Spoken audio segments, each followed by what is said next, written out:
আমি যখন ফার্স্ট ইয়ারে পড়ি তখন ভার্সিটি এডমিশনের জন্য একটা ইংলিশ বই লিখছিলাম, চান্স প্লাস। 5 বছরে রেকর্ড পরিমাণ বিক্রি হয়েছে বইটা। আমি এই ফার্স্ট ইয়ারের একটা ছেলে, এত রেভিনিউ পাইছি, মানে আমার বোন সেই টাকা নিয়ে আমার জন্য ঢাকার আশেপাশে একটা জমি কিনে ফেলছে। তখন থেকে সাইকুর্সের পান্থপথ এবং মৌচাক ব্রাঞ্চের আমি সব থেকে জনপ্রিয় টিচারদের একজন। এই গণ অভ্যুত্থানের পরে আমার ইনকাম কমে গেছে। আমি একদিন ক্লাস নিলে ইনশাল্লাহ 10,000 টাকার চেয়ে বেশি পাইতাম 5টা ক্লাস।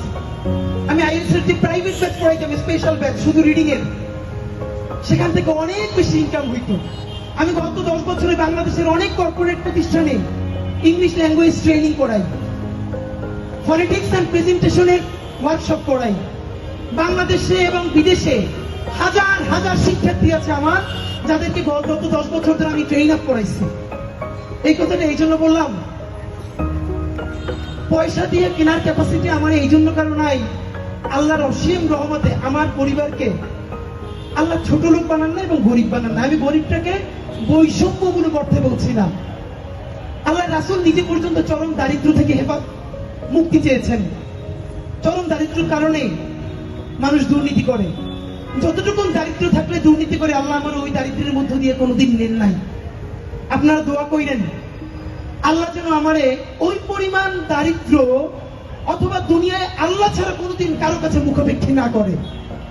আমি যেন হালাল পয়সায় নুন ভাত ডাল ভাত খাইয়া, এই যে আমি খাইলে যেন আমার টিমের সবাইকে নিয়ে একসাথে খাইতে পারি।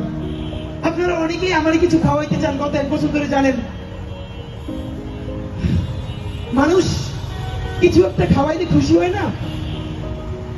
আমি ইদানিং মায়েরা, আমাদের বোনেরা সংসারের পর একটু যদি নতুন সংসার করে, ছোট্ট ছোট্ট জিনিস নিয়ে কেমনে সংসার করে তোলে না, এই ফিলিংটা আমার মধ্যে তৈরি হয়েছে।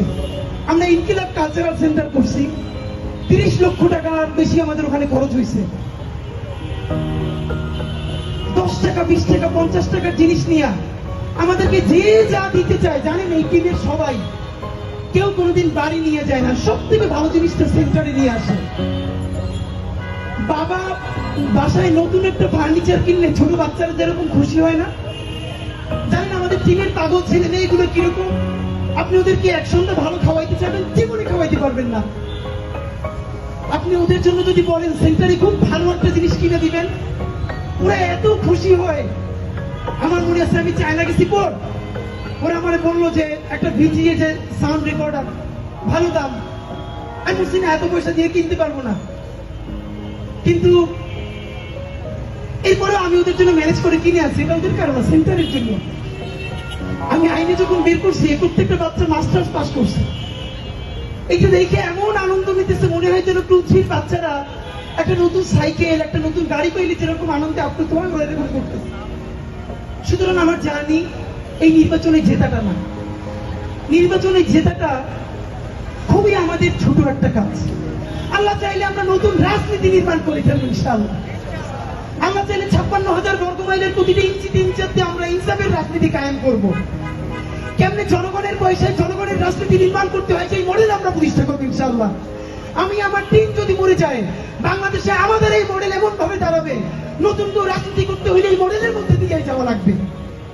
ভাইরা আমার, যদি আমরা কখনো ভুল করি, খেয়াল রাখবেন, অনেকে বলে ভাই আপনারা বিশ্বাস করি নিজের জীবনের চাইতেও বেশি, প্লিজ কোনোদিন ডিসঅনেস্ট হই না। আপনাদেরকে আমি একটা কথা বলি, আমার এত বিশ্বাস আপনারা করবেন না। অন্ধভাবে নিজের সন্তানকেও বিশ্বাস করবেন না, অন্ধভাবে নিজের বাবা মা স্ত্রীকেও বিশ্বাস করবেন না। ভাইয়েরা, এক চক্ষু দিয়ে আমাদেরকে বিশ্বাস করবেন, অন্য চক্ষু আমাদেরকে পাহারা দেওয়ার জন্য রাখবেন। আমরা বিশ্বাস করে ধরা খাই, তবুও বিশ্বাস করা ছাড়া তো আমাদের আর কিছু নাই।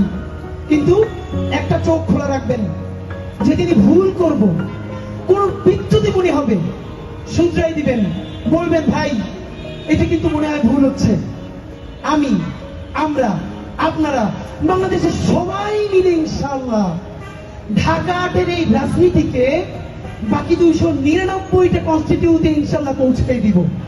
সুতরাং যে নয়া সফর শুরু করলাম, আমাদেরকে কেউ থামাতে পারবে না। কোনো হেভিওয়েট, কোনো পয়সা যদি থামাইতেই পারতো, তাইলে আজকে এরকম ঐতিহাসিক র্যালি হইতো না।